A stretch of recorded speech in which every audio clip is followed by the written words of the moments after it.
Silakan Bang Rahman dimulai. Assalamualaikum warahmatullahi wabarakatuh. Selamat sore bagi kita semua yang ada di Indonesia dan selamat siang pada rekan-rekan yang berada di Rusia. Kali ini webinar Rusia akan membahas soal perekonomian Indonesia khususnya pasca kita dilanda oleh pandemi COVID-19, di mana kemarin pemerintah juga sempat mengeluarkan beberapa stimulus ya. Salah satunya adalah ada Perpu 1 2020, itu menjadi ujung dari stimulus perekonomian kita. Kemudian sebelumnya juga ada peraturan OJK dan juga diikuti oleh aturan-aturan yang dikeluarkan oleh sektor perbankan. Kita pada momen kali ini kita akan mengajak beberapa pembicara yang kompeten di dalam bidangnya. Kita akan bahas dari sudut pandang pengelolaan keuangan negara. Di sini nanti akan hadir Insinyur Ahmad Hafiz Thohir dari Komisi 11 DPR RI. Beliau juga Wakil Ketua Badan Kerjasama Antar Parlemen DPR RI. Kemudian dari sudut pandang rehabilitasi sosial ekonomi pasca bencana, ini ada Insinyur Rufai. Alhamdulillah beliau sudah hadir di antara kita. Beliau akan membahas. Waalaikumsalam warahmatullahi wabarakatuh. Pak Rifai. Ini adalah Deputi Rehabilitasi dan Rekonstruksi Badan Nasional Penanggulangan Bencana yang memang selama ini diberi tugas oleh pemerintah sebagai koordinator di dalam penanganan pandemi COVID-19. Kemudian nanti akan ada Kak Arif Rosyid ya. Arif Rosyid, beliau adalah tokoh milenial yang belakangan ini memang konsen di bidang perekonomian, aktif di beberapa forum nasional bahkan internasional, dan juga sekarang menempati posisi sebagai komisaris di salah satu bank besar di Indonesia. Assalamualaikum. Waalaikumsalam. Ini Kak Arif Rosyid. Ya. Salam kenal, salam hormat buat semua. Ya. Arif Rosyid ini salah satu bisa dibilang prototipe anak milenial yang sukses karena posisinya dan juga peran-peran sertanya di bidang perekonomian sekarang, terutama perbankan. Kita belum tersambung dengan pembicara utama kita. Ini ada Bang Hafiz ya, kita panggilnya ya. Pak Hafiz Thohir belum ada. Mungkin ada sambutan lebih dulu dari Ketua ICMI kita ini, ada Bapak Fauzi Bustami. Mungkin ada sambutan terlebih dahulu Pak kepada para peserta dan juga para pembicara di sini Pak. Silakan waktunya Pak. Terima kasih Bang Rahman K, moderator. Assalamualaikum warahmatullahi wabarakatuh. Yang kami hormati Bapak narasumber, Pak Rifai, Pak Arif Rosyidi, Bapak-bapak, Ibu-ibu dari segala penjuru Nusantara dan juga dari Rusia yang insya Allah dirahmati Allah. Marilah kita panjatkan puja dan puji syukur kehadirat Allah Subhanahu wa Ta'ala, karena berkat rahmat dan karunia-Nya kita insya Allah diberikan nikmat sehat dan nikmat iman dan dapat bersilaturahmi dalam kesempatan yang berbahagia ini. Tema kita kali ini perekonomian Indonesia di era new normal. Itu sangat penting karena sebagaimana kita pahami bersama, pandemi COVID-19 ini betul-betul memberikan dampak yang luar biasa kepada segala sektor kehidupan kita. Karena itu mau tidak mau kita harus melakukan antisipasi sehingga kita bisa menyesuaikan diri dengan kondisi dunia yang sudah yang insya Allah akan berubah pasca pandemi ini. Perlu pula saya sampaikan bahwa webinar kita kali ini merupakan bagian dari serial diskusi ICMI Rusia yang dilakukan setiap minggu. Yang kita harapkan tema-temanya bisa bermanfaat bagi kita, bagi ICMI maupun bagi masyarakat secara luas. Dan bagi yang berminat menaruh minat ingin mengetahui mengenai perkembangan di Rusia, ICMI Rusia juga menyelenggarakan serial diskusi setiap minggu kedua dan minggu keempat. Untuk 2-3 bulan ke depan, temanya kita angkat adalah mengenai Islam di Rusia. Islam di Rusia ini merupakan satu yang menarik, karena pertama tidak banyak diketahui oleh masyarakat Indonesia, bahwa di Rusia ini tidak kurang ada 25 juta umat Islam yang ada di Rusia. Kalau kita hitung dari segi jumlah, mungkin jumlahnya lebih banyak dibanding Islam di Malaysia. Jadi kalau di Eropa sendiri, Islam di Rusia ini merupakan yang terbesar. Dan kita melihat pasca jatuhnya Uni Soviet, Islam di Rusia ini begitu berkembang, yang kita berharap bahwa ke depan kita bisa melakukan kerjasama dan juga membangun sinergi dengan Islam di Rusia. Karena itu kita mengangkat serial diskusi pada setiap minggu kedua dan keempat ini untuk melihat bersama-sama, sharing bersama-sama, mendiskusikan mengenai Islam di Rusia. Kami akan men-share di chat nanti mengenai website kami, kemudian nomor kontak dan email yang bisa dihubungi apabila Bapak dan Ibu-Ibu berkenan untuk bergabung bersama kita. Saya kira sekali lagi saya ingin mengucapkan terima kasih kepada para narasumber, Pak Hafiz Tahir, Pak Rifai, Pak Arif Roshidi, serta Bapak-Bapak dan Ibu-Ibu semua. Selamat berwebinar, mudah-mudahan silaturahmi kita kali ini bermanfaat bagi kita bersama. Assalamualaikum warahmatullahi wabarakatuh. Waalaikumsalam warahmatullahi wabarakatuh.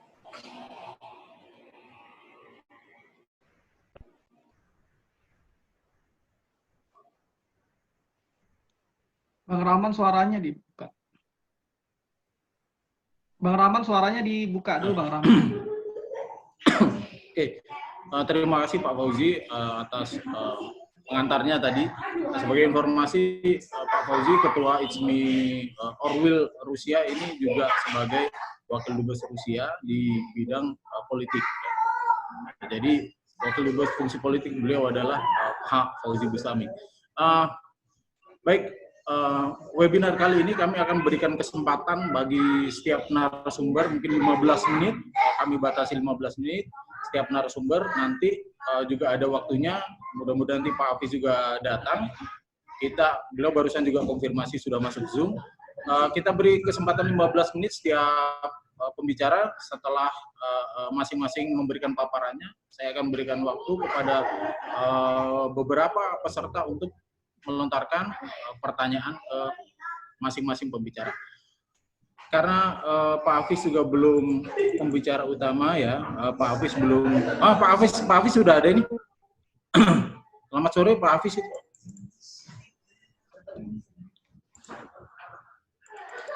Selamat sore. Assalamualaikum warahmatullahi wabarakatuh. Waalaikumsalam warahmatullahi wabarakatuh. Ya, saya baru tiba di rumah, sholat maghrib, langsung nyambung ke Zoom. Mohon maaf telat sedikit, kawan-kawan semua. Saya merasa senang bisa terhubung dengan ICMI Rusia ini. Apa kabar Pak Raj? Semoga kondisi di Rusia cepat membaik COVID-nya, sama dengan di Jakarta kami harapkan juga. Begitu, Pak Moderator? Ya. Baik, Pak Hafiz. Tadi kita sudah sempat mendengarkan beberapa pengantar dari Pak Ketua ICMI, Pak Fauzi Bustami, Ketua ICMI kami ke Rusia. Kemudian kami juga sempat perkenalkan pembicara, Bapak juga sudah kami perkenalkan, nanti langsung saja waktunya akan saya berikan setiap pembicara 15 menit. Baik Pak Hafiz, kita tahu bahwa pada saat negara kita mengalami pandemi COVID-19 kemarin, pemerintah benar-benar bisa dibilang tanda kutip keteteran yang menghadapi pandemi COVID-19. beberapa stimulus dilakukan karena memang pandemi COVID-19 ini melumpuhkan beberapa sektor perekonomian. Akhirnya pemerintah untuk menangani ini mengeluarkan peraturan pemerintah pengganti Undang-Undang Nomor 1 Tahun 2020 untuk penanganan COVID-19.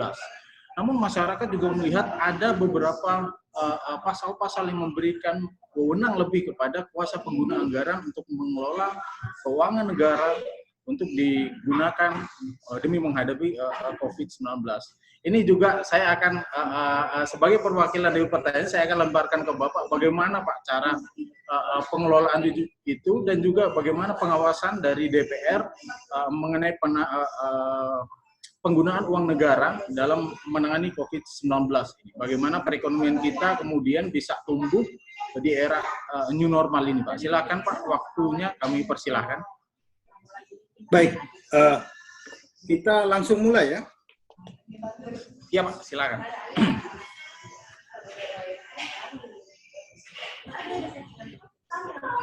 Assalamualaikum warahmatullahi wabarakatuh. Waalaikumsalam warahmatullahi wabarakatuh. Yang kami hormati kawan-kawan semua, khususnya ICMI, organisasi Satuan Rusia ya, Persat Rusia ini ya. Orwil Pak, iya. Orwil, organisasi wilayah Rusia, dan juga tadi ada aktivis Islam Cendekia kita yang diperbankan kalau nggak salah Pak Rahman tadi sampaikan.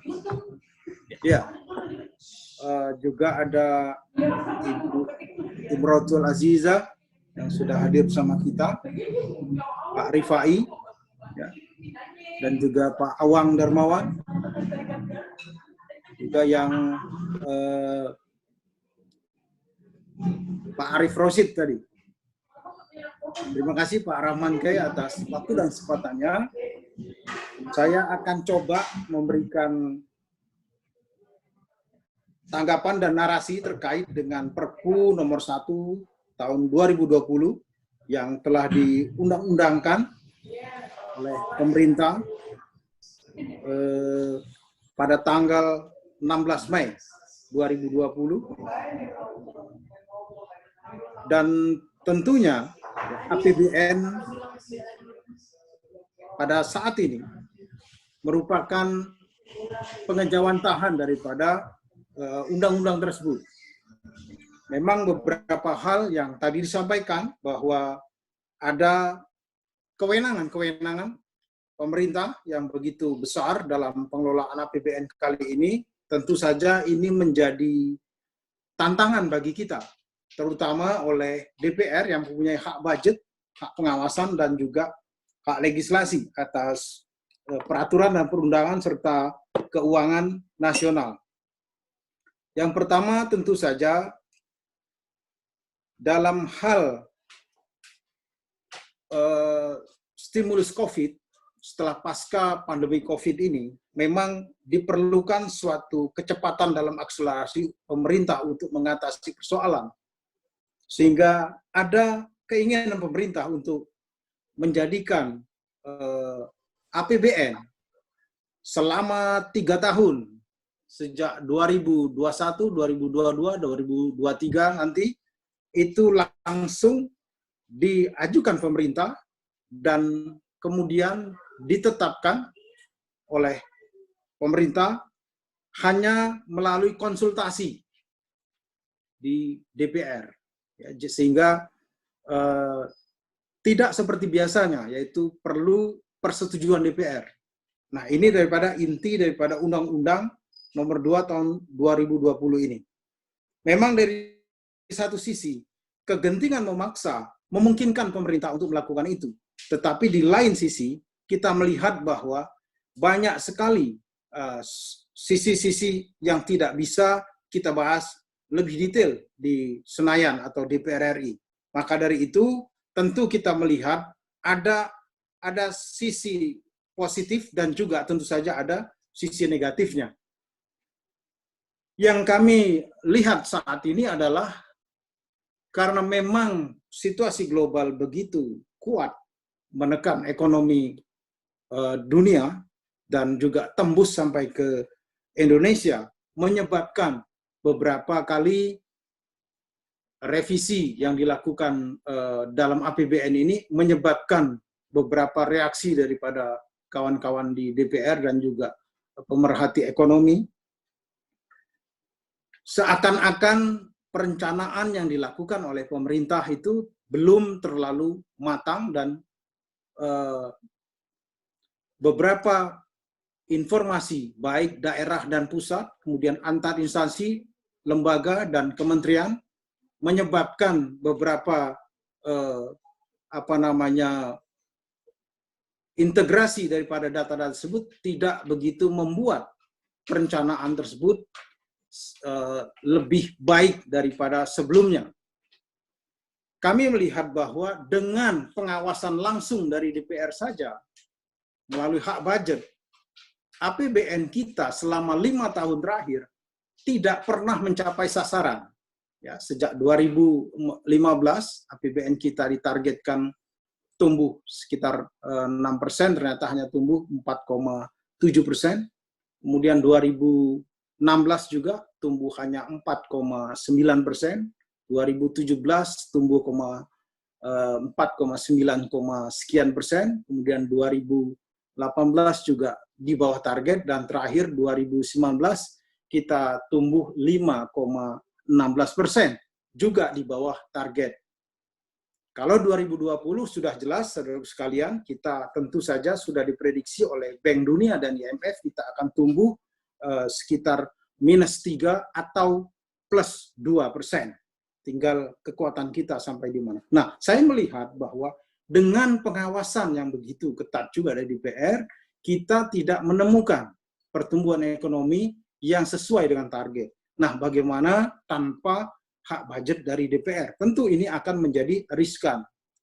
Maka dari itu, seperti yang disampaikan tadi, bahwa beberapa hal terkait dengan undang-undang APBN ini, yaitu dikeluarkannya peraturan tentang stimulus ekonomi, baik dari sisi kesehatan, kemudian UMKM, kemudian juga dunia usaha, dan juga terhadap pajak-pajak yang diberikan insentif, ini tentu saja memerlukan perhatian dan pengawasan yang begitu baik dari kita semua, ya, baik dari stakeholder di pelaku usaha maupun juga dari seluruh elemen masyarakat, karena kewenangan-kewenangan tersebut saat ini memang hampir semua di tangan pemerintah. Nah, adapun yang kami lakukan saat ini adalah rapat-rapat konsultasi kepada pemerintah. Memang dalam rapat-rapat tersebut banyak penajaman.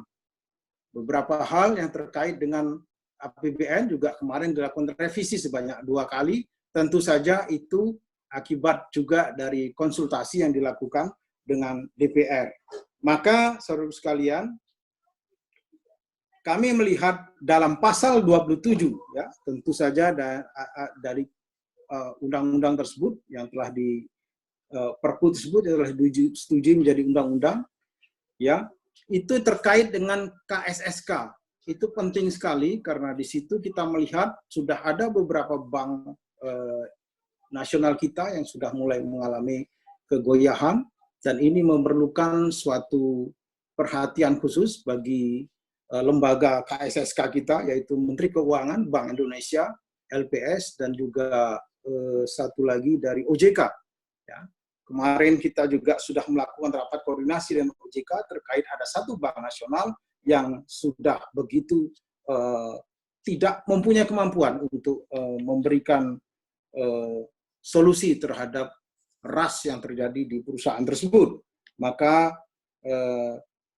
OJK telah melakukan beberapa hal yang menurut kami hal tersebut cukup baik dan alhamdulillah bisa diatasi sampai hari ini, dan kami berharap tidak muncul kepada bank-bank yang lain, karena biasanya satu bank yang bergerak maka akan diikuti oleh beberapa bank yang lain. Kemudian juga dari pasal 27 ayat 3, ya, itu menunjukkan bahwa segala tindakan termasuk keputusan yang diambil berdasarkan Perpu ini jadi bukan merupakan objek gugatan yang dapat diajukan kepada peralihan tata usaha negara.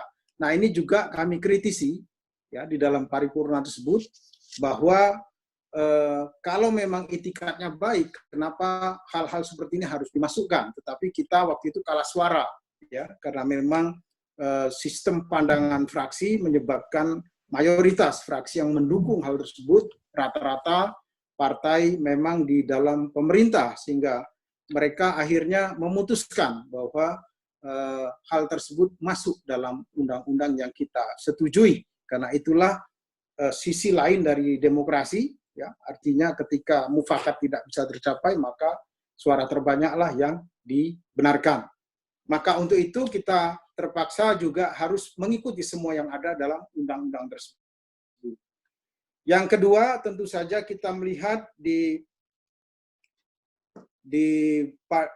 dari turunan daripada undang-undang tersebut terkait dengan kebijakan keuangan negara yang meliputi dalam hal terkait dengan keuangan daerah, perpajakan, dan kebijakan pembiayaan, kemudian kebijakan stabilitas sistem keuangan, kemudian juga kebijakan untuk penanganan permasalahan lembaga keuangan yang membahayakan perekonomian nasional dan atau sistem keuangan. Nah, di sini kami melihat bahwa Perpu 1 2020 tersebut jadi mereka menetapkan ya, batasan defisit anggaran dengan ketentuan sebagai berikut. 1. Melampaui 3% dari PDB selama penanganan COVID di 2019 ini sampai tahun 2023. Bapak Ibu sekalian, selama ini defisit diatur dalam undang-undang tidak boleh melebihi 3%. Nah, di dalam undang-undang ini kita bisa melampaui angka tersebut. Sehingga kemarin dalam revisi terakhir APBNP 2020, defisit kita 6,37% dari PDB atau kurang lebih 1.039 triliun. Uang sebesar ini, defisit sebesar ini belum pernah terjadi sepanjang sejarah Republik ini berdiri. Karena memang sangat besar, kita belum pernah mengalami defisit sebesar itu. Kalau rasionya mungkin bisa besar, lebih besar dari tahun 1998, tetapi nominalnya 1.030, inilah yang terbesar sepanjang kita berdiri Republik ini. Sehingga sehingga penyesuaian besaran defisit sebagaimana dimaksud pada angka 1 menjadi sebagaimana dimaksud pada angka 2 dalam peraturan tersebut, ya, secara bertahap nanti di 2023 pemerintah akan menurunkan menjadi 3%. Nah, inilah tantangannya. Kami melihat bahwa kalau defisit sudah naik seperti itu, untuk turun itu sulit. Karena kita biasanya kalau defisit sudah melebar, maka fiskal kita pun akan menyempit. Nah, ini yang kami khawatirkan akan kesulitan kita untuk menyelesaikan di akhir 2023. Nah, yang kedua, ya, kemarin itu juga kita meminta kepada pemerintah, sebelum pemerintah mencari dana lain, maka kita memanfaatkan SAL dan SILPA. Itu yang kami minta kepada pemerintah. Kelihatannya memang banyak pro dan kontra kemarin, karena ada yang meminta cetak uang, ada yang meminta kita segera membuka hutang sebesar-besarnya karena menganggap bahwa fiskal kita sedang bermasalah. Akan tetapi sebetulnya waktu itu kita punya cukup ya 270 triliun, kita melihat ada silpa, dan 70 triliun ada SAL, sehingga tidak perlu kita untuk mencetak rupiah waktu itu melalui Bank Indonesia. Maka kami di Komisi 11 kemarin memutuskan untuk tidak menyetujui Bank Indonesia mencetak rupiah, dan semangat itu pun diamini oleh Bank Indonesia, dan Bank Indonesia memang tidak menginginkan hal tersebut karena menurut moneter yang ada bahwa Bank Indonesia telah menurunkan GBM dari 6% menjadi 3% pada hari ini. Artinya uang yang beredar disupport ke masyarakat ada 150 triliun dari sisi Bank Indonesia saja. Dan hari ini pun Bank Indonesia telah membeli SBN dari pasar primer yang biasanya hanya boleh di sekunder sebesar 115 triliun. Sehingga uang yang beredar pun semakin lebih besar dilakukan oleh Bank Indonesia. Sehingga kami semakin yakin bahwa mencetak uang adalah pilihan terakhir. Bapak Ibu sekalian yang kami hormati, di dalam Perpu tersebut juga beberapa hal diatur. Yang pertama tentu saja terkait dengan stimulus, ya, stimulus yaitu dana yang terkait dengan bantuan sosial dari 125 triliun kemarin, kemudian naik hari ini menjadi 205 triliun. Kemudian juga ada untuk kesehatan COVID dari 75 triliun menjadi 87 triliun. Kemudian juga dari sisi dunia usaha ada sekitar 250 triliun. Dan juga dari insentif pajak. Sehingga totalnya itu hampir 700 triliun pada pada posisi terakhir daripada pemerintah ajukan mengenai stimulus tersebut. Maka kita tentu saja melihat kemungkinan kita untuk melakukan pengontrolan atau katakanlah pengendalian COVID-19, saya kira dengan dana tersebut dan juga bantuan Bank Indonesia menurunkan GWM dan juga membeli SBN di pasar primer, tentu saja kalau kita jumlahkan cukup besar, ya, sehingga ini kami rasa akan bisa sebetulnya kalau dimanfaatkan sebaik-baiknya bisa mengatasi pandemi COVID dan juga stimulus COVID nasional. Bapak Ibu sekalian kami hormati, yang berikutnya adalah bagaimana dampak pandemi COVID terhadap perekonomian Indonesia. Bapak Ibu sekalian, Institute for Demographic and Poverty Studies melihat bahwa pandemi COVID-19 yang melanda itu membuka kerentanan struktural APBN yang telah menahun seperti terbatasnya kapasitas fiskal, besarnya beban belanja terikat, defisit anggaran yang telah menjadi norma, dan ketergantungan pada pembiayaan hutang. Berbekal dari Perpu nomor 1 2020 ini yang disahkan menjadi undang-undang, ya, pemerintah kemudian merombak postur dan alokasi APBN yang tadinya dari 307 triliun, ya, defisit kita, kemudian menjadi 853 dan menembus ke 1.039 triliun atau 6,37%. Kemudian kapasitas fiskal yang terus menurun dari 5 tahun terakhir, ya, yang menjadi hanya 9,6% dari PDB. Kita memproyeksikan tax ratio APBN 2020 yang semula 11%, kita asumsikan pertumbuhan ekonomi, kalau ekonomi bisa tumbuh 5% saja, maka pandemi, pasca pandemi, turun menjadi 8,7% dari PDB, dengan asumsi 2,3% pertumbuhan. Nah, proyeksi ini akan semakin memburuk, ya, seiring dengan asumsi yang bergerak ke arah minus, atau yang seperti Sri Mulyani sampaikan terakhir, bisa saja skenario berat kita menyeret sampai minus 2% atau minus 0,5%. Nah, ini tentu saja akan menurunkan kapasitas penerimaan negara, dan ini sangat berbahaya karena semua asumsi-asumsi yang kita telah setujui kemarin bisa berjalan di luar daripada skenario tersebut.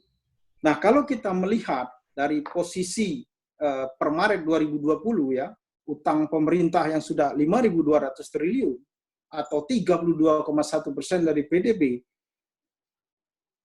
kalau kita proyeksikan nanti di akhir tahun, di 2020, besar kemungkinan kita akan menjadi sekitar 6.400 triliun. Artinya itu sekitar 3.037%, 37,something%, dan ini memang akan menyempitkan kapasitas fiskal kita, ruangnya semakin sempit, dan ini juga akan tentu saja mengkhawatirkan karena rasio ini akan sulit turun, di mana kita belum bisa menuntaskan COVID itu sendiri. Ya, karena itu bayang-bayang di akhir Desember 2020. Sedangkan di 2021 belum ada prediksi negara manapun bahwa COVID ini akan selesai masanya. Sehingga saudara sekalian, ya, dari asumsi-asumsi tersebut, maka kita tentu saja akan berada pada posisi yang lebih sulit dari tahun-tahun sebelumnya. Sehingga masalah yang terberat dihadapi pemerintah adalah memang kita akan kesulitan keuangan atau kesulitan fiskal atau ruang fiskal. Maka dari itu kita berharap bahwa percepatan daripada sektor ekonomi kita dapat kita lakukan di masa pandemi ini dengan prioritas kepada sektor-sektor yang masih bisa hidup atau bertahan di tengah pandemi ini. Ya, karena kita melihat bahwa harga minyak dunia turun sehingga batu bara pun akan ikut turun dan kemampuan kita untuk menaikkan PNBP di sektor mineral atau gas bumi tentu saja akan juga menurun. Ini juga yang memprediksi penerimaan PNBP kita pada tahun 2020 ini akan turun drastis. Baik, Pak, agak dipersingkat. Baik, yang terakhir, saya kira terkait dengan kinerja, ya, saya kira kinerja sampai pada kuartal ke-1 kemarin, kita sebetulnya kami telah menduga akan pertumbuhan tidak lebih dari 3%, tetapi memang waktu itu pemerintah, khususnya Menteri Keuangan dan mitra kerja kami di Komisi 11, masih yakin untuk tumbuh dengan 4,5 sampai 4,7%. Nah, di kuartal kedua ini yang kita khawatirkan adalah kita diprediksi akan tumbuh minus 2,9%. Nah, jika ini terjadi, maka kami akan khawatir di kuartal ketiga pun ini akan sulit untuk naik. Biasanya, kalaupun itu bisa naik, dia tetap di koridor yang tidak sekuat yang seperti kita perkirakan, yaitu bisa di atas 0%. Dan saudaraku sekalian, ini sangat berbahaya kalau kita tidak bisa menaikkan ke positif pada akhir tahun. Maka kita akan kehilangan PDB kita sebanyak 1/4% atau minus 3%. Artinya, ya, yang sudah kita capai sekian tahun, sejak 2011, duduk di posisi G20, artinya kita adalah negara nomor 16 dengan tingkat PDB terbesar di dunia, itu akan tergerus 3% seandainya skenario paling buruk akan melanda Indonesia. Dan bisa-bisa kita mungkin akan terlempar ke posisi 17, 18, 19, bahkan kita akan keluar dari G20. Ini yang kita khawatirkan. Dan yang lebih khawatir lagi adalah efek dari menurunnya PDB, maka berarti GNP per kapita income kita pun akan turun. Hari ini kita sudah 4.000 per kapita income, artinya sudah masuk medium to up. Nah, kalau PDB-nya turun 3%, artinya kita akan turun ke bawah 4.000, kita akan kembali menjadi medium to below. Artinya kita terjebak lagi kepada penghasilan menengah. Nah, inilah Bapak Ibu sekalian yang kami khawatirkan. Artinya kesejahteraan rakyat pun akan terkoreksi pada akhir 2020 tadi kalau kita tidak mengantisipasi pertumbuhan kita ke tingkat yang positif. Dan ini tantangan sangat besar dan tidak mudah bagi pemerintah. Apalagi kalau dari sisi data-data pusat daerah, kemudian antar kementerian tidak sinkron, ditambah lagi banyak kepentingan di dalam sana, maka ini sangat berbahaya bagi ekonomi nasional. Begitu Bapak Ibu sekalian yang bisa saya sampaikan, nanti kita perdalam di pertanyaan jika memang diperlukan.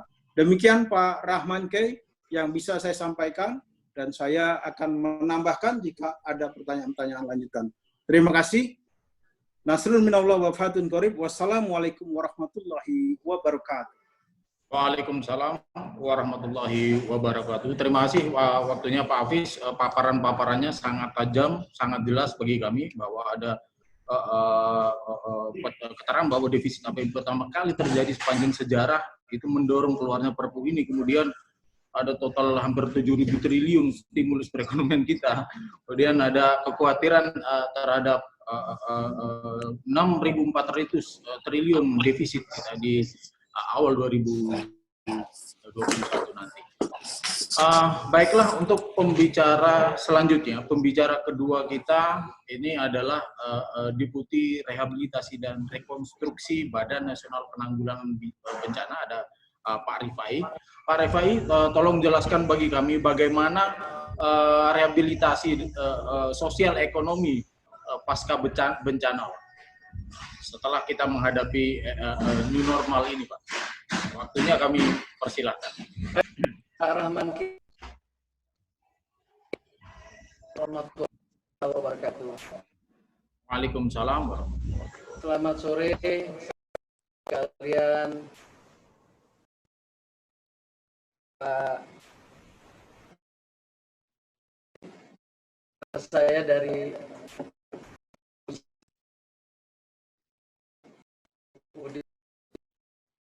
Arif Rosid selaku narasumber, dan dari Pak Fauzi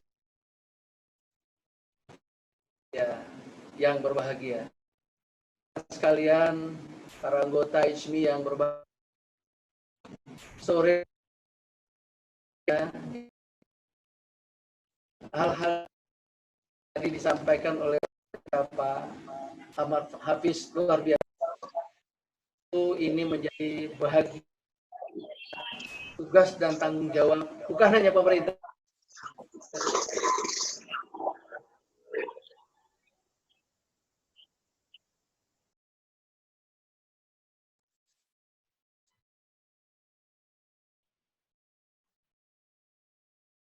Suara terputus. Oke, ada akun Pak Rifai satu lagi namanya.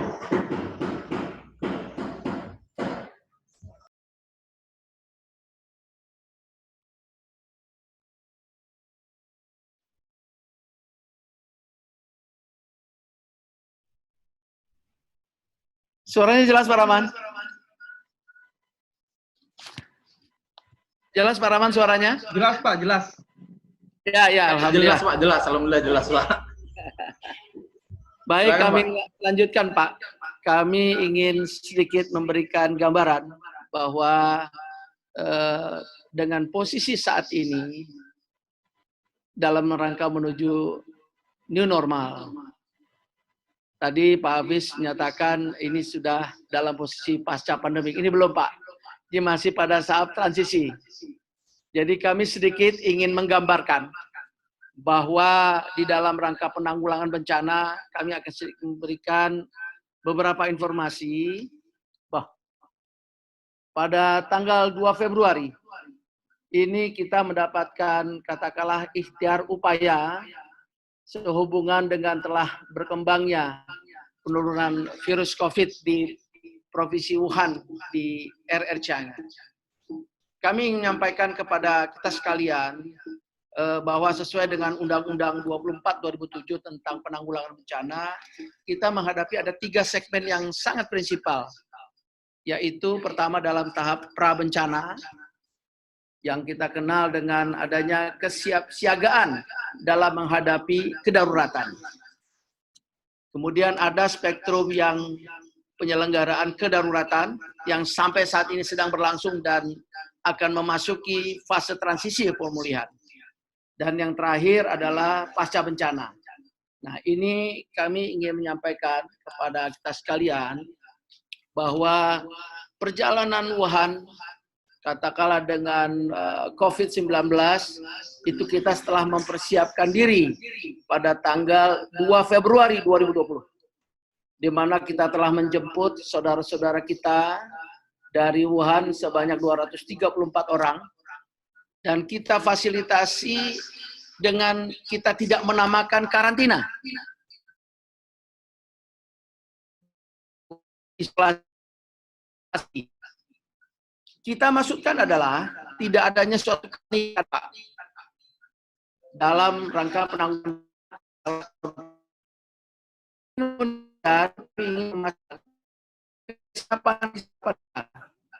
di dalam rangka bagaimana penanganan penanggulangan COVID ini betul-betul terstruktur sedalam tadi tanggal 2 Februari kita mendatangkan beberapa masyarakat kita yang kalau tidak terpapar, alhamdulillah, dan ini kita pulangkan. Kemudian tanggal 29 dari Eman Princess yang kurang lebih banyak 238, maaf.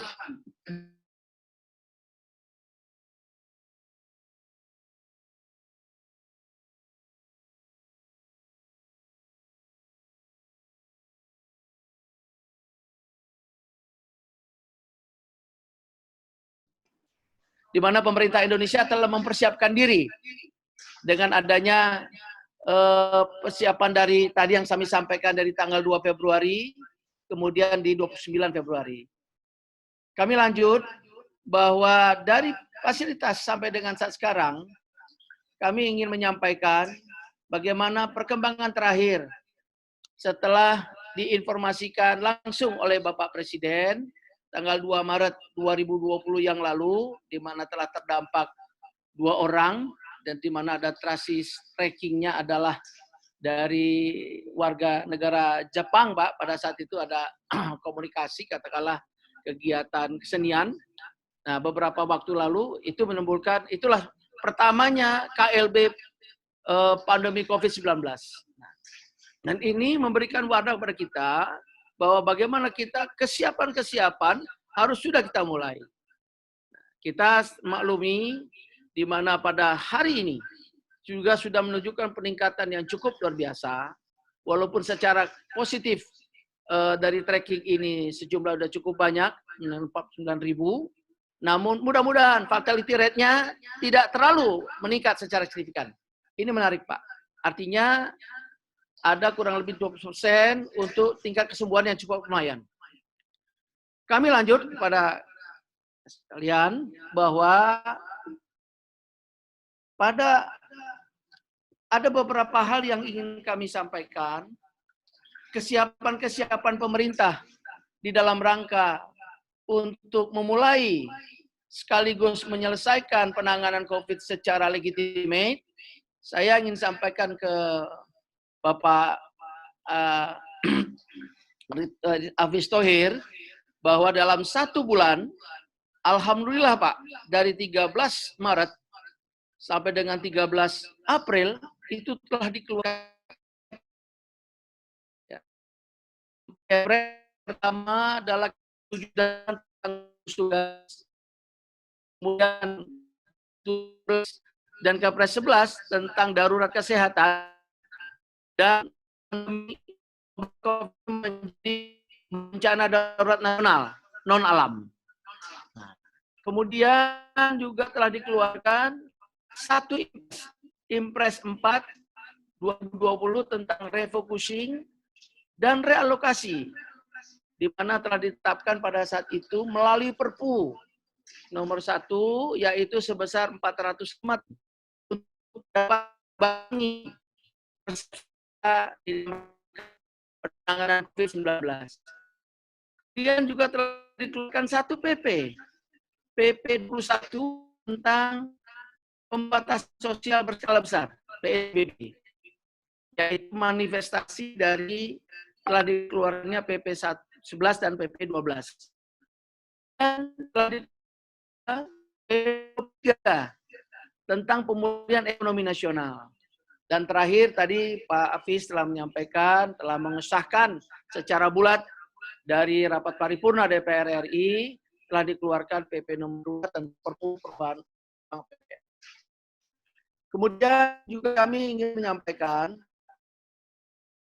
bahwa di dalam rangka bagaimana dampak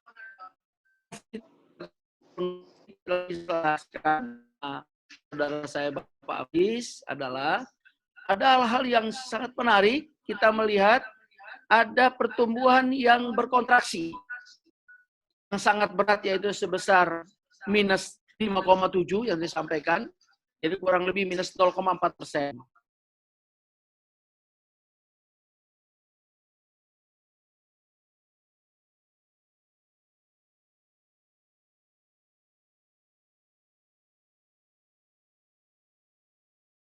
kemudian menunjukkan pada kita sekalian masih ada optimisme, Pak. Nah, kemudian juga kami ingin konfirmasikan bahwa perkiraan ataupun asumsi dari BPS yang kami coba mengasumsikan dari 17 sektor ini, keterpaparan PDB itu 873 triliun 150 miliar lebih. Nah, dan ini diinformasikan bahwa beberapa waktu lalu memang setelah ditetapkan kurang lebih di angka 695 triliun pada waktu lalu. Tadi sudah dikatakan Bapak Hafiz bahwa dari Komisi 11 adanya perubahan lagi terhadap PDB kita. Beberapa fungsi BNPB kami mencoba Pak Hafiz, kami menghitung kembali dari sistem perhitungan yang kita kenal pengajian kebutuhan pasca bencana, yaitu dari beberapa sektor, dari sektor perekonomian, gangguan akses, peningkatan risiko, dan faktor lingkungan hidup.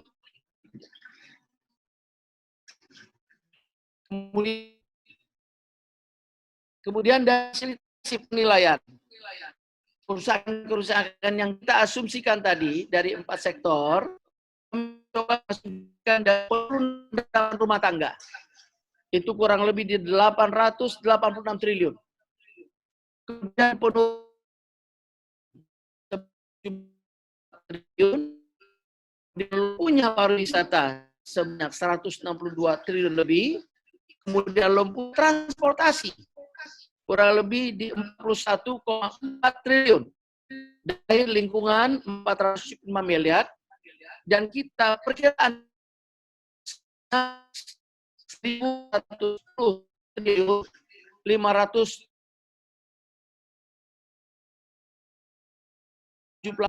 bahwa bagaimana COVID ini telah melumpuhkan seluruh sendi-sendi yang kami sampaikan, ada menyangkut dengan pendapatan, harga, kemudian industrialisasi dari transportasi, kemudian industri pariwisata, termasuk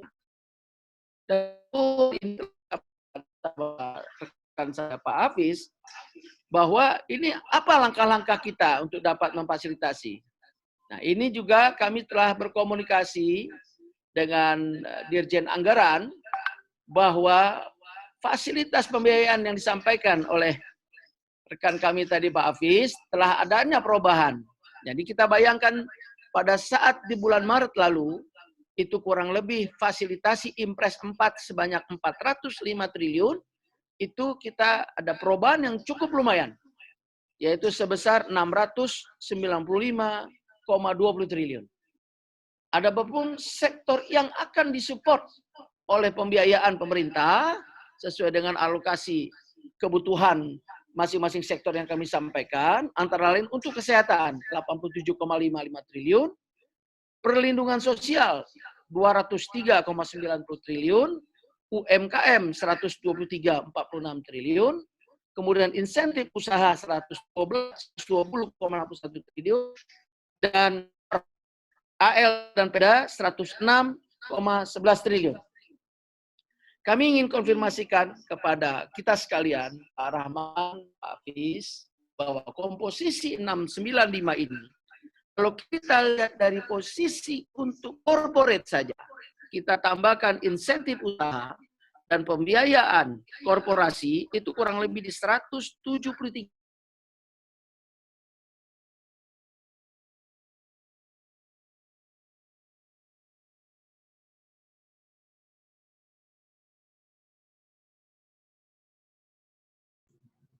Maaf Pak Rifai, mungkin sinyal bisa diperbaiki Pak, ini agak putus-putus.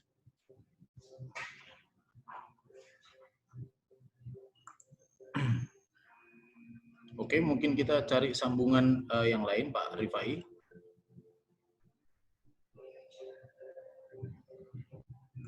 artinya kesiapan kita di dalam rangka dan dampak terhadap ini untuk kesehatan itu berposisi untuk ekonomi, baik ekonomi rumah tangga, korporasi, termasuk pemerintah daerah.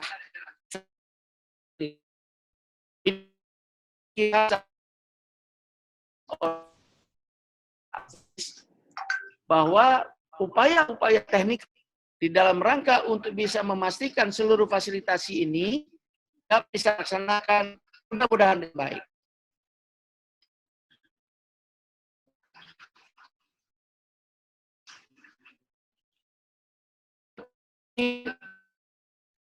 Beberapa sektor strategis yang untuk dapat penanganan, katakanlah untuk UMKM, ya.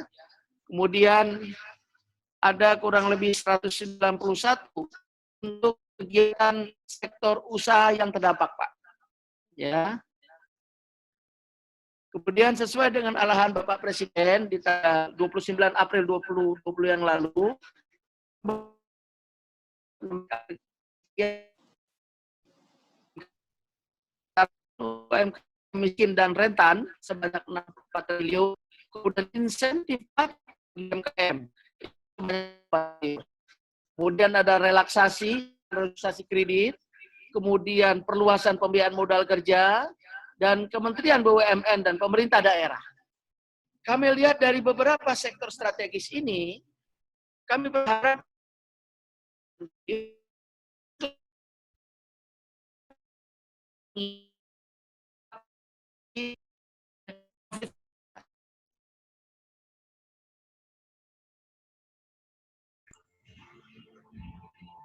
Baik Pak Rifai, agak dipersingkat karena waktu kita dibatasi oleh waktu. Baik, Silakan. Bapak. Saya sedikit saja Pak dari dua slide terakhir kami adalah menuju era normal.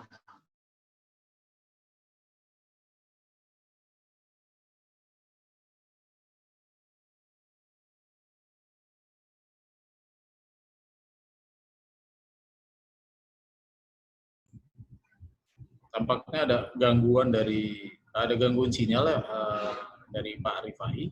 Ya, 102 kabupaten kota kini sudah dilakukan fasilitasi untuk katakan relaksasi dan pengurangan untuk pelonggaran katakanlah begitu. Kemudian di tahap kedua, sektor-sektor pertambangan, perkebunan ini harus kita keluarkan. Nah, mudah-mudahan di tahap ketiga ini kita akan melihat mengevaluasi beberapa daerah katakanlah yang hijau walaupun tidak bertambah kuning, paling tidak dari oranye turun ke kuning, Pak. Jadi yang punya risiko kecil tetapi memberikan dampak ekonomi yang positif, tetap kita jalankan dengan baik. Dan terakhir akan kita buka adalah untuk bidang pendidikan. Dan kita memang melihat ini sangat rentan terhadap COVID ini. Dan kita ingin memastikan baru 1-2 minggu mendatang baru kita akan buka, yaitu paling tidak di bulan Juli. Bapak sekalian, pesan singkat dari Bapak Presiden hadir di BNPB selaku Ketua Gugus Tugas.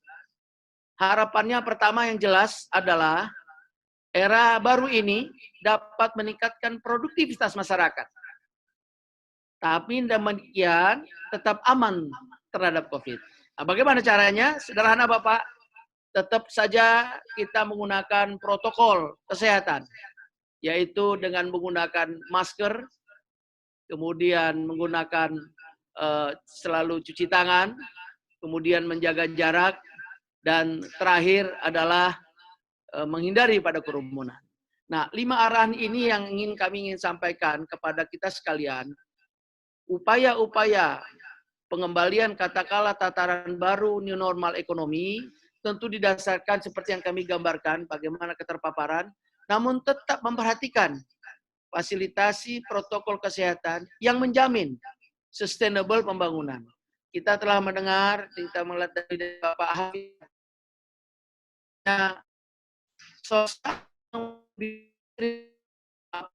kita tidak laksanakan protokol ini dengan baik. Kami kira itu yang bisa kami sampaikan, Pak Manke, walaupun mungkin suasana sinyalnya belum terlalu baik ya. Terima kasih kesempatan ini, nanti kita bisa diskusikan lagi lebih teknis lagi. Demikian Wal Hidayah. Assalamualaikum warahmatullahi wabarakatuh. Waalaikumsalam warahmatullahi wabarakatuh. Terima kasih Pak Rifai, Deputi Rehabilitasi Rekonstruksi Badan Nasional Penanggulangan Bencana. Luar biasa sekali pemaparan beliau, sangat signifikan ya, sangat luas juga pemaparannya. Pak Rifai, saya boleh request nanti materinya itu boleh dikirimkan ke saya, nanti akan saya berikan ke teman-teman. Siap, insya Allah kita siapkan Pak, kita siapkan insya Allah. Nah, mudah-mudahan ini juga bagian daripada Fastabiqul Khairat Pak. Iya, terima kasih Pak. Barusan juga ada beberapa teman yang request ke saya untuk minta materi dari Bapak. Saya bilang nanti ya ini biar saya serahkan kepada teman-teman ICMI. Baik, pembicara selanjutnya ada Kak Arif Rosyid ya. Kita panggilnya Kak Arif Rosyid aja. Beliau ini masih muda, orang yang aktif di beberapa bidang perekonomian ya. Maksud saya aktif di beberapa forum ekonomi. Beliau sekarang adalah komisaris PT Bank Syariah Mandiri. Tentunya beliau memiliki perhatian khusus di dunia perbankan. Selain itu dia juga founder, pendiri dari Indonesian Islamic Youth Economic Forum. Kak Arif, kita tahu selama menghadapi pandemi COVID-19 ya, banyak masyarakat kita mengalami kesulitan ya, terutama masyarakat yang memiliki kredit di bank mungkin, dan cicilan-cicilan yang selama ini mungkin bisa mereka jalankan dengan normal, tapi dengan adanya pandemi COVID-19 mereka dirumahkan, kemudian ada yang tidak mendapatkan gaji, bahkan tidak mendapatkan pemasukan, yang memiliki usaha juga usahanya juga ditutup dan mendapatkan pemasukan yang sangat sedikit ya, bahkan tidak mendapatkan sama sekali. Nah, bagaimana dari sisi perbankannya, bagaimana perekonomian kita dalam menghadapi era new normal ini, karena kita sudah terlanjur banyak yang lumpuh nih, Kak Arif. Silakan materinya disampaikan ke teman-teman sekalian. Waktu kami persilakan.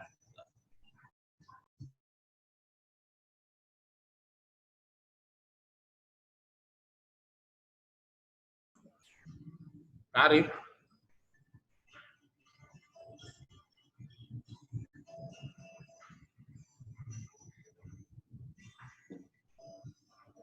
Sinyalnya hilang nih. Sinyalnya hilang. Coba. Terputus, sinyalnya nggak ada.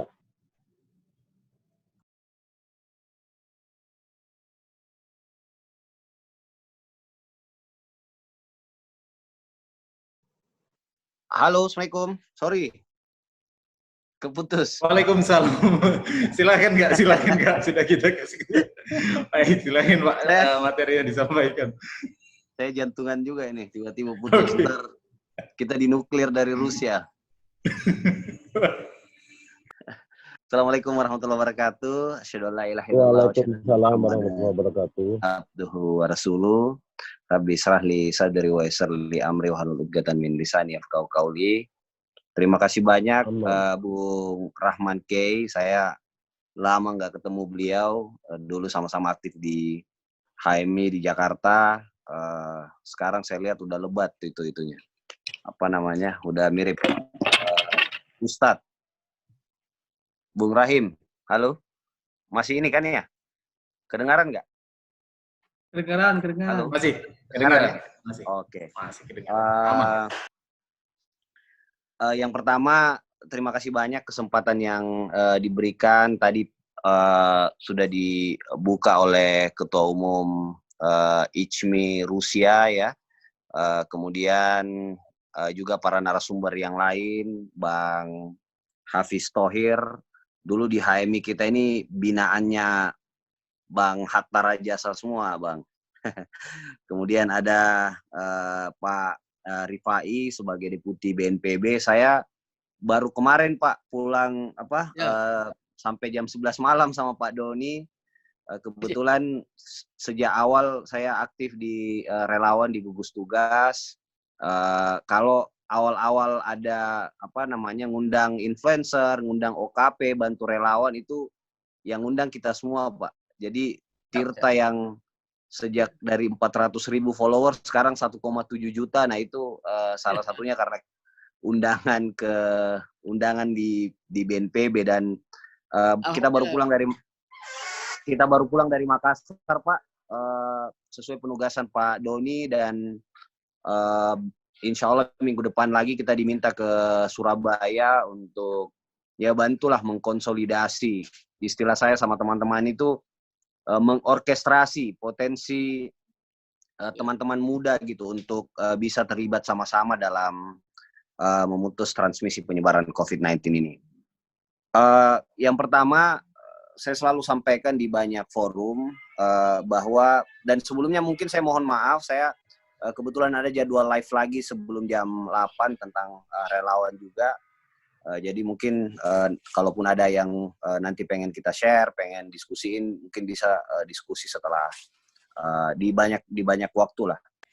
Yang pertama, saya selalu sampaikan di manapun saya diundang bahwa COVID-19 ini benar meninggalkan banyak duka ya buat bukan cuma saya kira bangsa Indonesia, tapi hampir seluruh negara di dunia ini mengalami hal yang sama. Respon pemerintah juga dengan segala kekurangan tadi disampaikan oleh Rahman ya, punya banyak kekurangan, dan saya kira bukan cuma Indonesia. Negara superpower seperti Amerika pun dan lain-lain itu mengalami hal yang sama ya. Kita mesti ya tentu beradaptasi lah terhadap apa yang sedang melanda kita ini. Jadi pertama, kita sepakat bahwa COVID-19 ini meninggalkan banyak duka, tapi yang harus kita sadari, yang juga mungkin harus kita syukuri, COVID-19 ini menyisakan terlalu banyak hikmah gitu. Jadi hal-hal yang sederhana misalnya tentang pola hidup bersih dan sehat dan lain-lain ya, yang dulu saya juga kapasitas saya mungkin sebagai seorang dokter ya, kita dulu KKN itu hampir tiap saat gitu ya, turun ke masyarakat ya, campaign tentang pola hidup bersih dan sehat, cuci tangan sebelum makan dan lain-lain. Tapi itu dampaknya cuma 10-20% gitu ke masyarakat. Nah sekarang COVID-19 itu orang dengan yang tidak berpendidikan pun itu punya kesadaran yang sama sekarang tentang cuci tangan, pakai masker ya, menjaga jarak gitu. Jadi sekali lagi terlalu banyak hikmah ya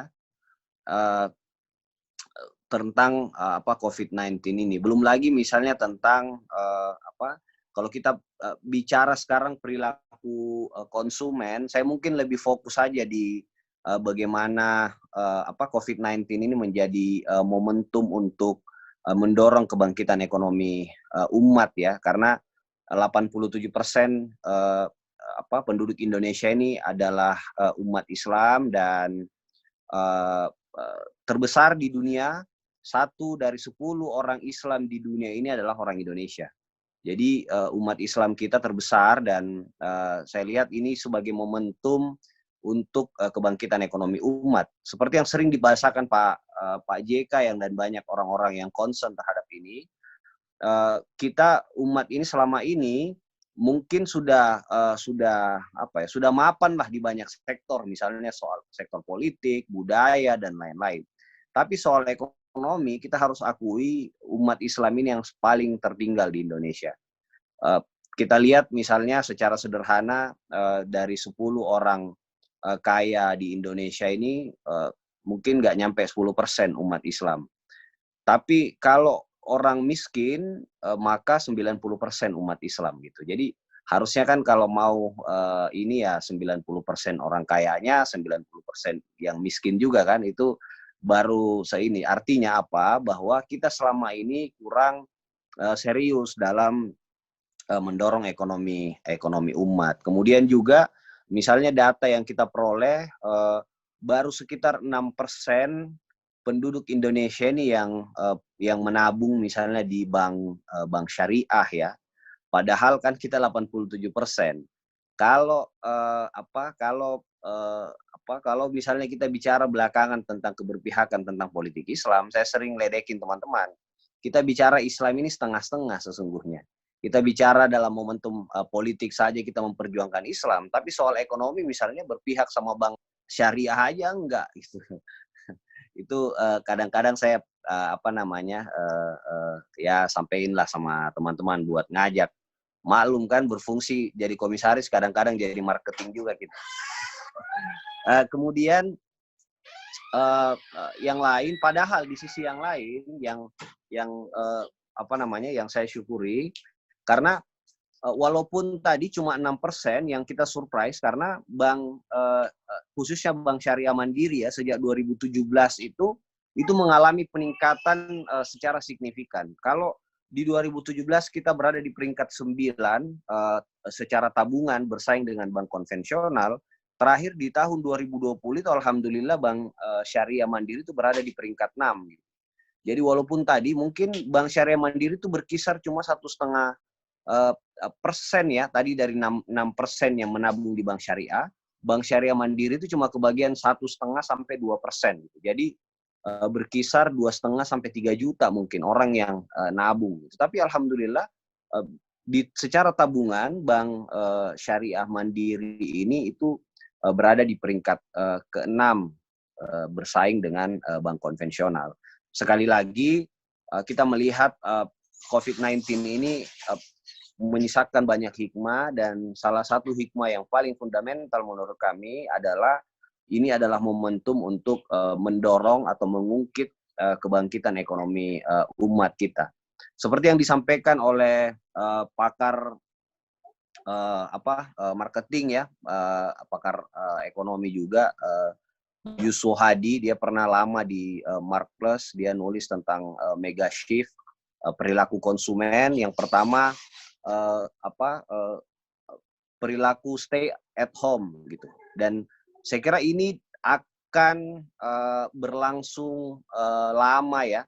Kita di Bank Syariah Mandiri di corporate itu bisa efisien hampir 25% operasional perusahaan karena COVID-19 ini. Jadi perilaku untuk stay at home, bekerja dari rumah, beribadah dari rumah, dan lain-lain itu, khususnya bekerja dari rumah ya, itu bisa mendorong sampai 25% efisiensi. Dan ini juga yang kita lihat ke depan, gimana misalnya industri halal, ya, industri makanan sehat, dan seterusnya itu bisa berkembang. Saya kebetulan aktif juga di HIPMI, itu melihat ternyata sekarang teman-teman pengusaha yang kena dampak COVID-19 ini itu rata-rata beralih misalnya di makanan sehat ya, makanan rumahan, industri-industri yang sebelumnya mungkin kita juga tidak terlalu tidak membayangkan lah bagaimana shifting itu. Teman-teman saya juga dokter, teman-teman saya yang karena kita dilarang praktek waktu itu, akhirnya mereka pada masak makanan, buat kue, dan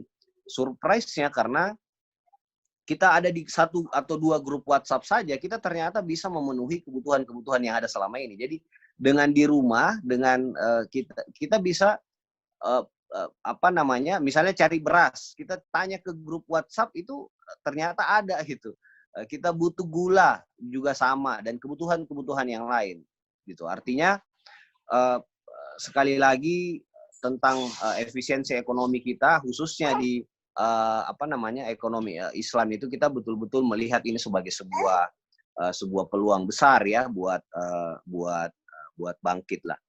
Kemudian yang kedua, kata Yusuf Hadi ini, ada perilaku go virtual ya. Jadi semuanya sekarang online, dan sekali lagi itu lebih jauh lebih efisien lah dengan kondisi yang ada. Dan kalau dalam perspektif kita di kelompok muda, tentu peluang ini akan ini juga jadi momentum, karena kalau generasi-generasi setelah kita mungkin itu baru belajar soal teknologi sekarang. Alhamdulillah kalau generasi sekarang ini, generasi yang sering disebut misalnya dengan generasi milenial atau generasi sentenial, maka sebenarnya ini momentum untuk mengakselerasi apa yang selama ini menjadi ya khususnya misalnya dengan ekonomi dan seterusnya. Jadi ini momentum juga buat bukan cuma buat ekonomi Islam untuk maju, tapi juga buat generasi muda Islam ya pada khususnya. Apalagi misalnya dengan tren ya banyak lah tren hijrah dan seterusnya ya, yang ini kita bisa ya peroleh manfaat yang sebesar-besarnya dari situ. Kemudian yang ketiga, menurut Yusof Hadi itu ada perilaku namanya bottom of pyramid ya. Jadi piramida Maslow yang puncak piramida yang katanya kemarin itu kita ada di puncak piramida yang membutuhkan eksistensi, aktualisasi dan lain-lain, kini pasca COVID-19 ini itu berubah kembali ke dasar piramida. Jadi kebutuhan tadi tentang makanan, kesehatan dan lain-lain itu menjadi menjadi fundamental. Bayangkan misalnya di industri kesehatan selama ini kita bahan bakunya 80-90% misalnya dari luar. Nah, sekarang dengan seperti ini mengakselerasi perusahaan-perusahaan untuk membangun industri dalam negeri, menyediakan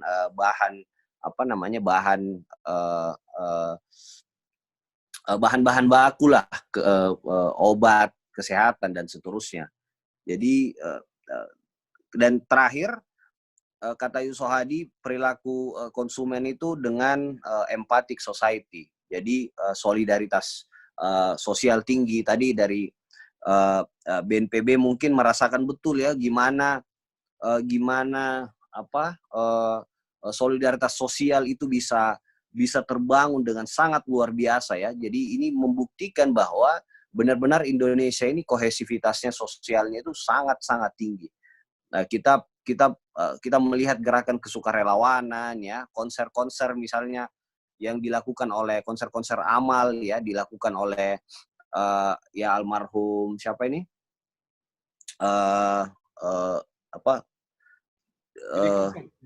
Iya, Didi Kempot, kemudian kegiatan-kegiatannya Najwa ya dan lain-lain itu begitu luar biasa. Saya juga bareng-bareng teman-teman influencer ya, Rachel V-nya, kemudian Tirta, kemudian Taki Malik, dan lain-lain. Mereka sangat mudah gitu collecting dana ya. Saya bareng Timi juga di Kita Bisa. Mereka begitu luar biasa lah semangat gotong royong dari bangsa kita ini. Dan itu yang saya kira nilai-nilai itu semua yang sesungguhnya diajarkan oleh Islam sebagai agama yang sebenarnya kita di bank syariah atau bank Islam itu melihat itu sebagai kesempatan, sebagai peluang ya, dan lagi-lagi sebagai momentum untuk mengungkit, mendorong kebangkitan ekonomi Islam. Dan terakhir tadi tentang kebangkitan ekonomi Islam ini, saya sekitar seminggu yang lalu juga diundang ke BNPB, ketemu dengan diundang sama Pak Lilik, beliau Deputi Pencegahan. Kita ngobrol dengan beberapa teman-teman dari lembaga filantropis. Kita juga ketemu dengan lembaga-lembaga perbankan lah, syariah misalnya, atau institusi ekonomi Islam.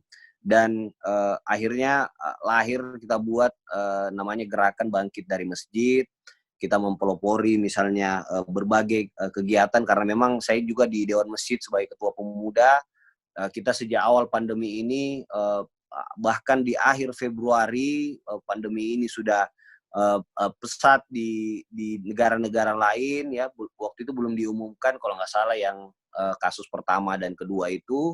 Kita sudah menganjurkan untuk masjid-masjid itu dilakukan desinfektan ya. Kita membagikan 2-3 juta liter desinfektan ke seluruh daerah-daerah epicentrum.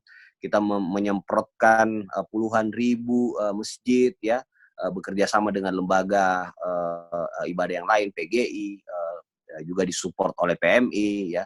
Dan kita juga misalnya mendorong inisiatif. Jadi kita menganggap COVID-19 ini selain tadi momentum untuk mendorong kebangkitan ekonomi umat, concern saya di Dewan Masjid bagaimana agar masjid itu menjadi istilah saya epicentrum virus kebaikan. Dia juga harus kecepatan transmisi penyebarannya itu harus melampaui transmisi penyebaran COVID-19. Jadi di satu sisi kita bertugas memutus transmisi penyebaran COVID-19, di sisi yang lain masjid ini kita perankan karena waktu itu kan dilarang kita ibadah secara vertikal ya.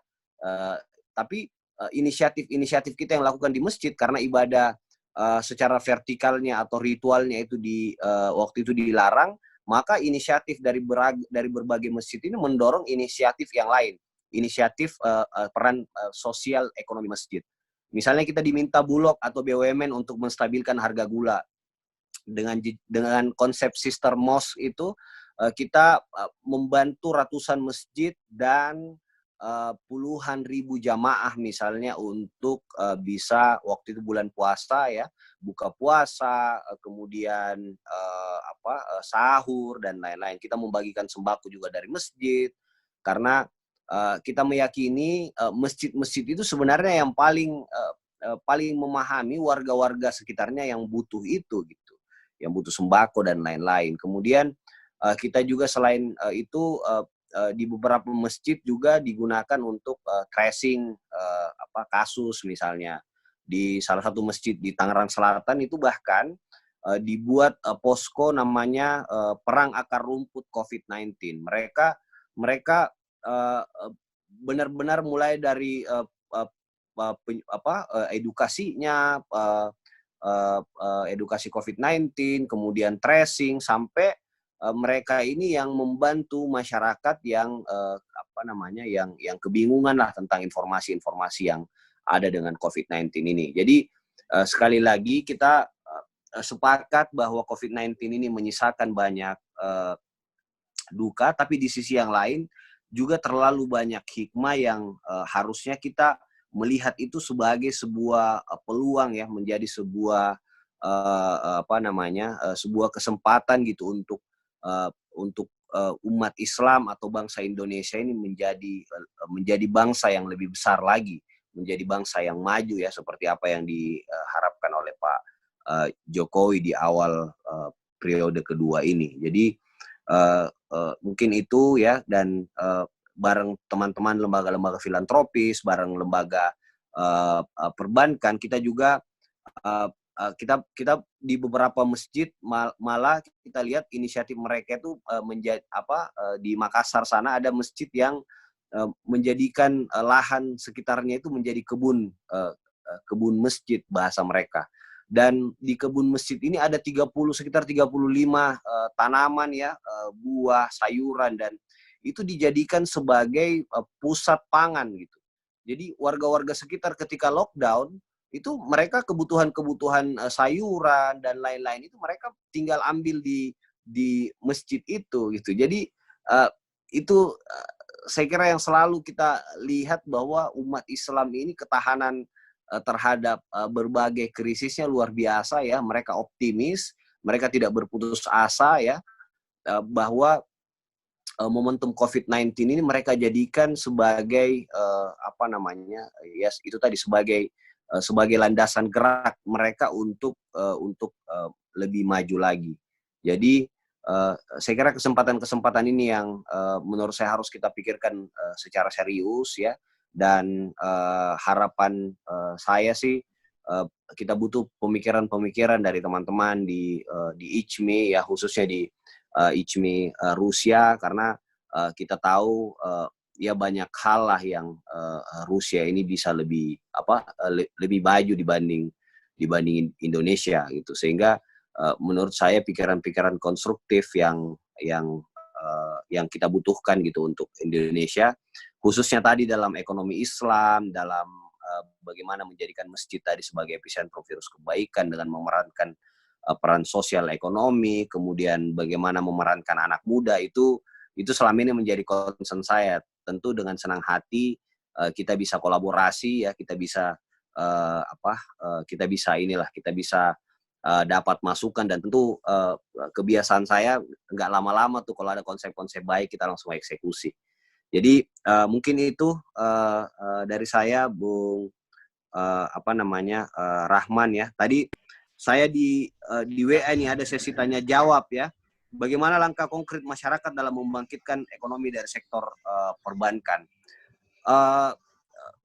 Kita ekonomi umat ya. Kita bahkan sekarang kolaborasi dengan 20-25 organisasi kepemudaan karena sistem kita buat namanya agen buka rekening online ya. Kita berdayakan itu teman-teman aktivis ya untuk bisa menjadi itu. Jadi ya minimal uang jajannya itu bisa tercover dengan mereka terlibat di agen kita. Kemudian yang lain tadi itu kita sedang pengen dorong bareng Pak Kiai Ma'ruf itu 1000 barang dompet duafa juga kemarin saya tekniskan diskusinya. Kita pengen buat sekitar 1000 masjid dengan itu tadi pusat pangan masyarakat sekitarnya misalnya. Kita akan buat pilotingnya, sudah ada contoh di beberapa dan kita akan langsung kembangkan di tadi targetnya itu ke 1000 masjid misalnya. Di situ ada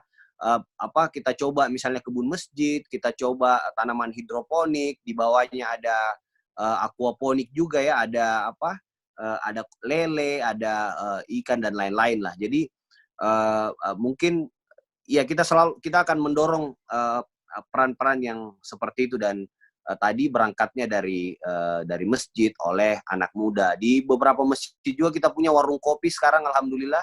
Setelah new normal ini kita menjalankan protokol kesehatan dan sudah begitu buka kita sudah mengaktifkan kembali dakwah dan alhamdulillah keuntungan dengan punya warung kopi itu ya sekarang remaja masjid, pemuda masjid itu sudah membiayai agenda-agenda mereka sendiri dengan situ tanpa harus menggantungkan lagi dengan kas masjid.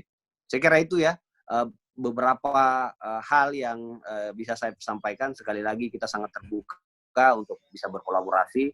Pikiran-pikirannya dari Rusia insya Allah kan kita bisa laksanakan lah di Indonesia ini. Bung Rahman juga jangan kelamaan di sana, segera pulang kita kerjakan hal-hal ya yang konkret. Mungkin itu sekali lagi mohon maaf nggak bisa bareng sampai akhir. Salam hormat buat semuanya, buat para narasumber dan teman-teman atau senior-senior di ICMI Rusia. Billahi taufiq wal hidayah. Assalamualaikum warahmatullahi wabarakatuh. Waalaikumsalam warahmatullahi wabarakatuh. Terima kasih Pak Arief Rosyid atas materi yang diberikan, waktunya juga diluangkan untuk kita.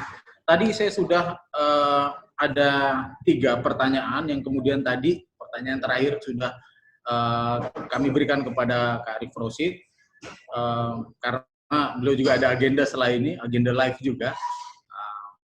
Tinggal ada 2 pertanyaan ini, mungkin bisa dijawab oleh Pak Hafiz masing-masing, Pak Hafiz dan juga Pak Rifai. Pertanyaan pertama adalah, untuk Pak Hafiz mungkin ini. 1, adakah stimulus khusus dalam memantau pengelolaan uang negara untuk penanganan COVID-19?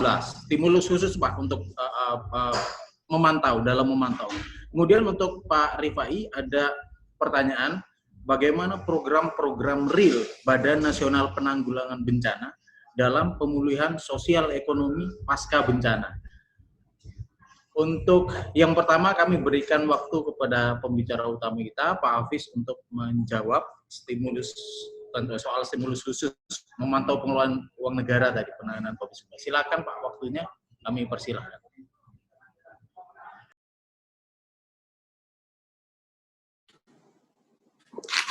Pak Moderator, bisa dispesify maksudnya apa? Dana pemantauannya atau sistem pemantauannya yang dimaksud itu?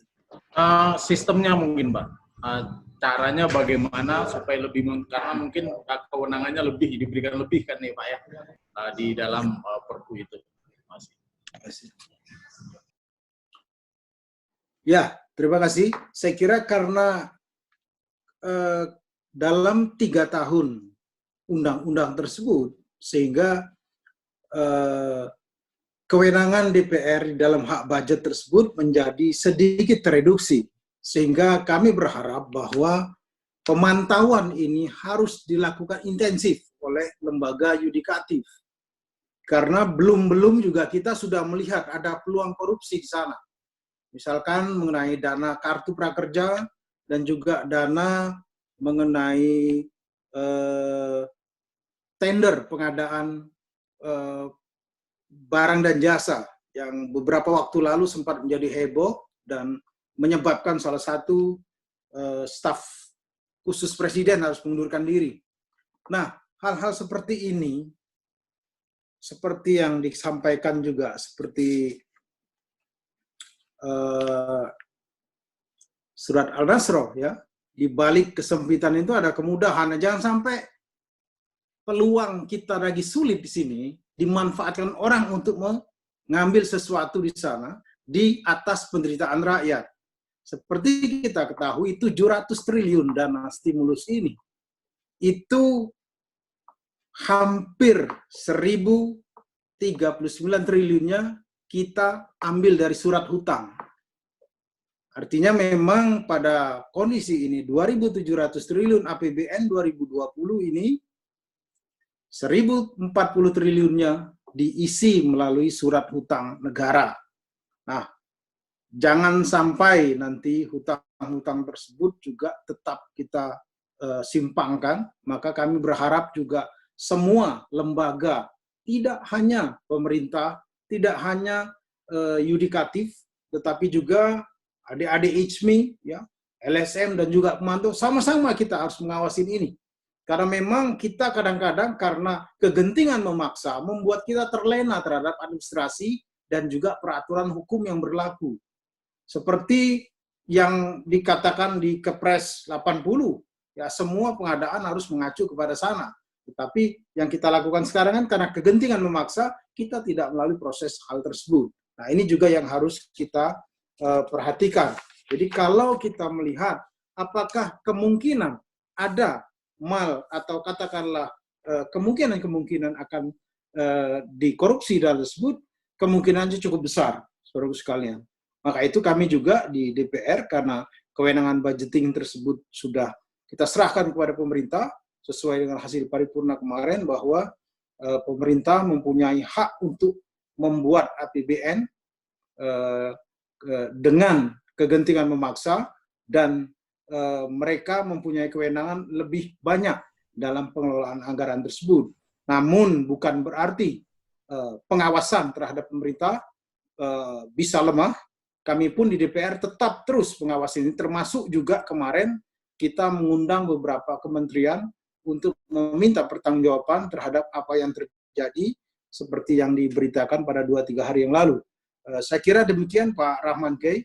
Kalau memang ingin kita mengontrol atau katakanlah melihat penerapan daripada penggunaan dana-dana tersebut, saya kira kita bisa sama-sama melakukan check and balance ya kepada lembaga terkait, dan kami di DPR siap setiap saat untuk menerima pengaduan dari masyarakat, untuk langsung kami panggil pemerintahnya, disampaikan persoalan yang ada. Karena memang biasanya pengaduan dari masyarakat inilah yang membuat kami lebih tajam. Karena kalau kami melihat sendiri biasanya ya laporan-laporan tersebut biasanya baik-baik saja. Tetapi implementasi di lapangan memang masyarakat yang lebih banyak tahu. Itu yang kami harapkan ke depan, kerjasama kepada kami di lembaga pengawasan ini.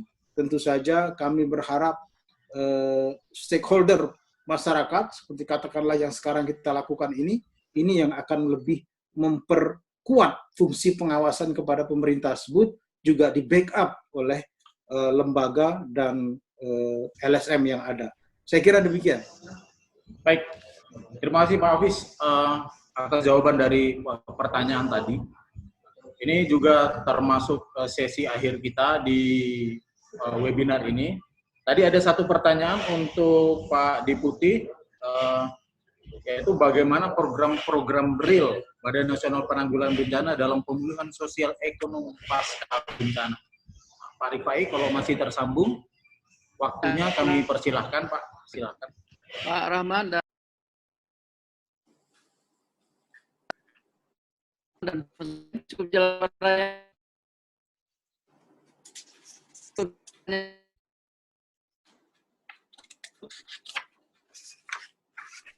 Pak Rama. Ya Pak, ya terdengar di sini, terdengar, Dengar ya? tapi agak putus-putus. Oh iya ya. Baik Pak, jadi untuk program kita tetap mencegah Pak. Jadi pencegahan dalam rangka mendukung New Era Dini. Itu Bapak Pak Arif bahwa melalui relasi kita mencoba memberikan daya tangkal lupa dan ungkit untuk fasilitasi. Yang kedua, BNPB di 2019-2020 ini kita ada berikan fasilitas kemudian ada fasilitas infrastruktur yang juga tidak terlalu baik pada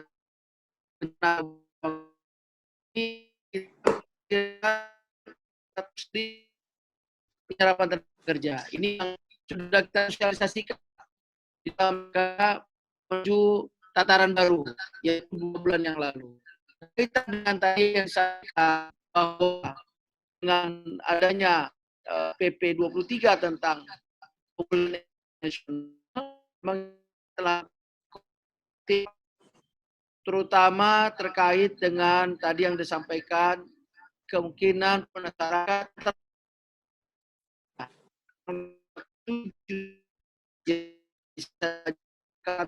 lain ini melalui koordinasi dengan rekan-rekan kita di perekonomian prakerja.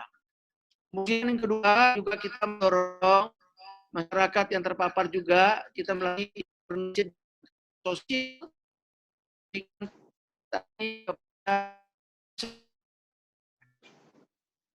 bantuan sosial tunai, BLT dan lain termasuk PKH yang paling tidak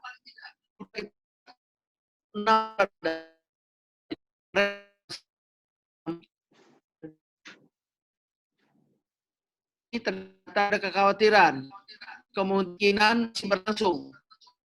Mengingat bahwa vaksin COVID belum ketemu, maka dari itu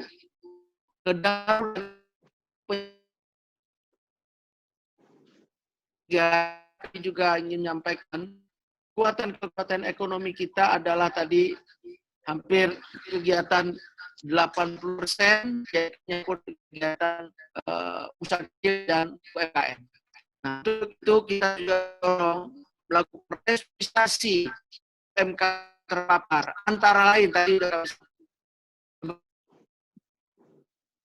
Kementerian Koperasi dan UMKM untuk memberikan pertama tadi ada relaksasi, kemudian modal dan lain. Yang berikutnya adalah saya ingin menyampaikan fasilitas-fasilitas gugus tugas dan PB memastikan seluruh kita tetap memegang fasilitas protokol kesehatan.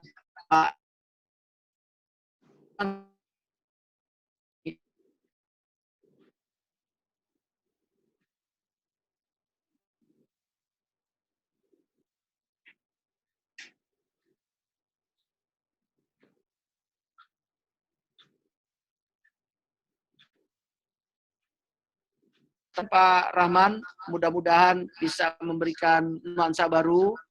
Orangnya terputus-putus, kabarnya nggak jelas.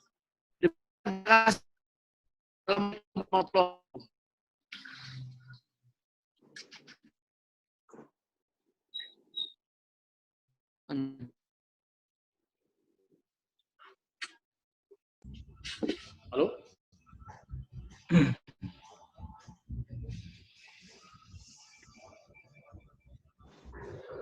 Pak Rifai? Ya, Pak Rahman sudah, Pak. Ya, oke. Baik, terima kasih Pak Rifai. Kita sudah di ujung acara webinar ini. Saya juga ucapkan terima kasih kepada peserta, khususnya kepada para pembicara yang hadir. Pak Hafiz, pembicara utama, saya ucapkan terima kasih. salam dari teman-teman dari ICMI Rusia juga, Pak Hafiz. Sama-sama, salam semua, salam hormat, dan juga buat Bapak Ibu sekalian di grup ini. Saya sebagai orang ICMI juga sangat bahagia bila kita sesama Muslim terus mengawal bangsa dan negara ini sampai menuju ke gerbang yang dicita-citakan. Karena tadi yang disampaikan oleh Adinda Rosid, saya juga jadi miris, Bu. Dari 9 orang miskin ternyata, dari 10 orang miskin ternyata 9 orang Islam. Nah, ini juga tanggung jawab saya sebagai anggota DPR, wakilnya rakyat, bagaimana merubah hal tersebut menjadi lebih baik. Ya. Saya juga pernah membaca kisah Sayyidina Umar, bagaimana dia menangis uang zakat masjidnya tidak bisa dia bagikan karena tidak ada lagi rakyatnya yang miskin. Padahal mereka tidak mempunyai hasil yang banyak seperti Indonesia. Nah, disinilah saya kira letak bagaimana kekuasaan itu dapat kita kendalikan dengan baik. Saya kira demikian pada intinya, Pak Rahman Kay. Terima kasih sekali lagi. Terima kasih, Pak Hafiz. Terima kasih juga kepada pembicara kita, Bapak Rifai, Deputi Rehabilitasi dan Rekonstruksi Badan Nasional Penanggulangan Bencana, yang luar biasa. Pak, nanti ada request khusus untuk Bapak, ini materinya sangat bagus, banyak yang DM ke saya minta materi, nanti dibuat kajian khusus dari ICMI, Pak. Kirimkan. Baik, Pak. salam sukses, salam sehat selalu. Ya, untuk selanjutnya. Bahwa ini kesempatan baik mengenalkan Indonesia, bagaimana menata kelola, Pak, ya, dengan waktu yang relatif singkat, kemudian bagaimana keterpaparan COVID ini kepada sendiri-sendiri, masuk dalam ekonomi tidak mudah awalnya. Jadi Pak Hafiz tentu kita akan mengawal, Pak. Saya menaruh saya sampaikan kepada Hafiz, insya Allah.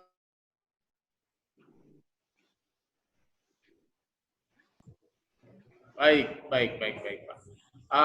Untuk selanjutnya kami serahkan kepada panitia diskusi.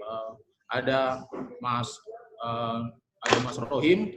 Mungkin ada sambutan akhir dari Pak Fauzi Bustami selaku Ketua ICMI Orwil Rusia. Silakan.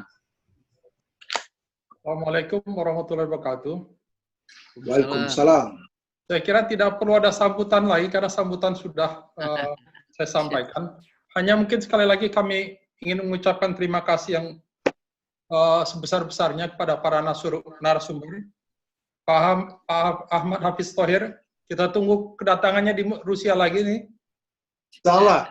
Nyambung Bank Syariah dulu kan, Kepala DPR-nya minta dulu Indonesia memberikan presentasi tentang syariah di Rusia.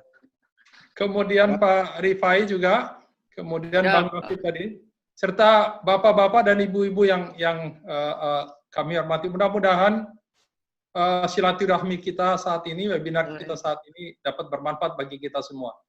Wassalamualaikum warahmatullahi wabarakatuh. Waalaikumsalam warahmatullahi wabarakatuh.